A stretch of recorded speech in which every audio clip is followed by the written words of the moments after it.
ഇറാൻ്റെ ദീനീ പശ്ചാത്തലം പരിശോധിച്ച സലഫി കുഞ്ഞുങ്ങളെ മുക്കിയും മൂളിയും നിരങ്ങി വിസ്ഡം കുഞ്ഞുങ്ങളായ ചിലരും നമ്മുടെ മുജാഹിദ് ബാലുശ്ശേരിയെപ്പോലെയും ഹുസൈൻ സലഫിയെപ്പോലെയുള്ളവരുമൊക്കെ ഒരുപാട് അവരുടെ ഷിഈസത്തിൻ്റെ ചീഞ്ഞളിഞ്ഞ മുഖം നമ്മുടെ പണ്ടത്തെ ഉമ്മയെ, ഇപ്പോഴത്തെ ഉമ്മാമാരെ ഒന്നും കൊന്നാലും വിഷമമില്ലെങ്കിലും നമ്മുടെ പഴയ ഉമ്മയെ തള്ളിപ്പറഞ്ഞതിൻ്റെ പേരിൽ ഖേദിച്ചു മടങ്ങിയവരെ ലോകത്തിന്ന് വരെ ഇതുപോലൊരു നിലപാട് കണ്ടിട്ടുണ്ടോ? നിങ്ങളുടെ ജീവിതത്തിൽ അടിമപ്പണിയും ദാസ്യവൃത്തിയും കുഴിമന്തിയും കഴിക്കുന്ന കുനിഞ്ഞു നിൽക്കുന്നവരെ അല്ലാതെ നിവർന്നു നിന്ന് ഒരു നിലപാടിനെ വെല്ലുവിളിക്കാൻ, അതിന് പോരാടി മരിക്കാൻ ഞങ്ങൾ തയ്യാറാണെന്ന് പ്രഖ്യാപിച്ച ഒരു ജനതയെ കണ്ടിട്ടുണ്ടോ?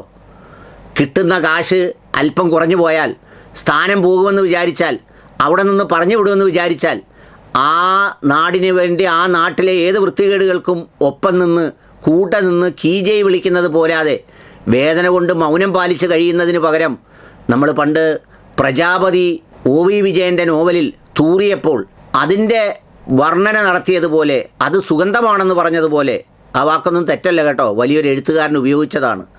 അതിൻ്റെ ആ മണം പോലും സുഗന്ധമാണെന്ന് വ്യാഖ്യാനിച്ചു കൊടുക്കുന്ന നിങ്ങളുടെയൊക്കെ മുന്നിലാണ് ചീഞ്ഞളിഞ്ഞ ദുർഗന്ധം വമിക്കുന്നതാണെന്ന് നിങ്ങൾ പ്രസംഗിച്ച ഷഈസത്തിൻ്റെ എന്തോ ബാക്കിപത്രമാണ് എന്ന് പറഞ്ഞ് നിങ്ങൾ അപരാധിച്ച തള്ളിക്കളഞ്ഞ ഇറാൻ എടുത്ത നിലപാടും എഴുതി കൊടുക്കാൻ കാണിച്ച ധൈര്യവും കണ്ടോ?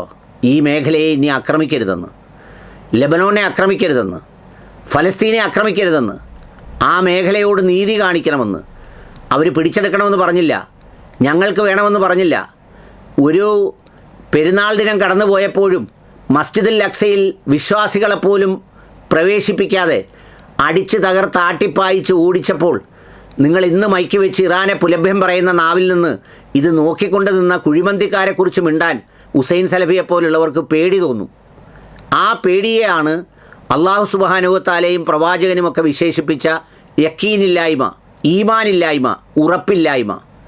നിങ്ങളൊക്കെ അള്ളാഹു ആണ് വലുത്, ദീനാണ് വലുത്, അതിൻ്റെ കൽപ്പനകളാണ് വലുത് എന്നൊക്കെ പറയുമ്പോഴും നിങ്ങൾക്ക് വലുത് സുഖസമൃദ്ധമായ ശീതീകരിച്ച മുറിയും അവിടെ നിന്ന് കിട്ടുന്ന വരുമാനവും അവിടെ നിന്ന് കഴിക്കുന്ന നല്ല ഇറച്ചിയും നല്ല മട്ടനും അതിൻ്റെ സുഗന്ധവും ഒക്കെയാണ് എന്നുള്ളതാണ് അതിൻ്റെ ഒരു പ്രത്യേകത.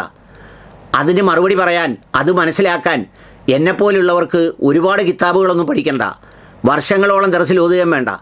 പക്ഷേ ചങ്കൂറ്റവും തൻ്റെ ഇടവും കുറഞ്ഞ പക്ഷം അപമാനഭാരം കൊണ്ട് മിണ്ടാതെയെങ്കിലും ഇരിക്കണം. നമുക്ക് ജീവിതത്തിൽ എല്ലാം ഒന്നും നേടാൻ പറ്റില്ല, ഞാൻ നിങ്ങളോട് യോജിക്കുന്നു. നമുക്ക് ജീവിക്കുന്ന നാട്, ഭരണകൂടം, അതിൻ്റെ സംവിധാനങ്ങൾ, അതിനോടെല്ലാം നമുക്ക് ഏറ്റുമുട്ടാനെന്നുള്ള ശേഷി ഉണ്ടാവില്ല. അതിനാണ് ചില കുത്തുബകളിൽ പ്രസംഗത്തിലൊക്കെ ഞാൻ പറഞ്ഞു കേട്ടിട്ടുണ്ട്, നിങ്ങളെന്താ ചിലത് കൈകൊണ്ട് തടയണം, ചിലത് നാവ് കൊണ്ട് തടയണം, ഇനി ഏറ്റവും കുറഞ്ഞ പക്ഷം മനസ്സുകൊണ്ടെങ്കിലും വെറുക്കട്ടെ. ഈമാൻ്റെ ഏറ്റവും താഴ്ന്ന ശാഖയാണ് അതെന്ന് പറയുന്നത്.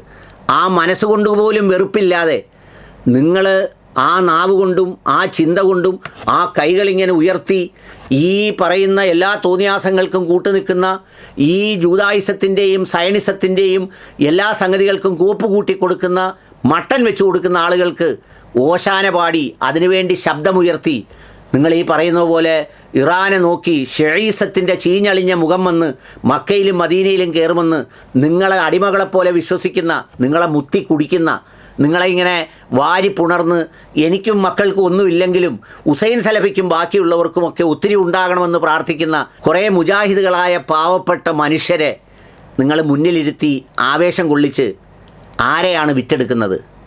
സമയമുണ്ടെങ്കിൽ ഇന്ന് എല്ലാ ചാനലുകളും റിപ്പോർട്ടുകളും ഒന്ന് വായിക്കണം.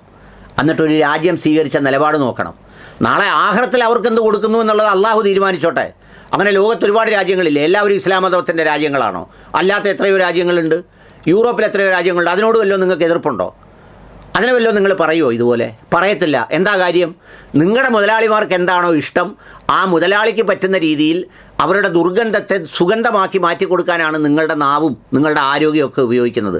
അള്ളാഹു നിങ്ങൾക്ക് പുറത്തു തരട്ടെ എന്ന് മാത്രമേ ഞാൻ പ്രാർത്ഥിക്കുന്നുള്ളൂ. ഇതിൻ്റെ അടിയിൽ വന്ന് ഇനി കുറേ അടിമകൾ അതിൻ്റെ അടിയിൽ എഴുതി എനിക്ക് ദീനറിഞ്ഞൂടാ, എനിക്ക് കിതാബ് പഠിച്ചിട്ടില്ല, ഞാനങ്ങ് സ്വർഗത്തിലാണെന്നൊന്നും പറഞ്ഞ് എഴുതാൻ വരരുത്. അതൊക്കെ വായിക്കുമ്പോൾ പുച്ഛം തോന്നും. പുച്ഛം എന്താണെന്നറിയാമോ? ഇദ്ദേഹത്തിനെ പോലുള്ളവർ പറയുന്നത് അതിൻ്റെ എന്തെങ്കിലും പ്രയോജനം കിട്ടാനാ. നിങ്ങളെപ്പോലുള്ളവൻ ഇത് കേട്ട് ഇദ്ദേഹമൊക്കെ പറയുന്നതാണ് ഏറ്റവും വലുത് എന്ന് പറഞ്ഞ് കൂടെ നിന്ന് അതിന് ഓശാന പാടിക്കൊടുക്കുന്നത് കാണുമ്പോൾ ഭയങ്കര വിഷമം തോന്നും. അതുകൊണ്ട് പറഞ്ഞതാണ്, അതുകൊണ്ട് മാത്രം.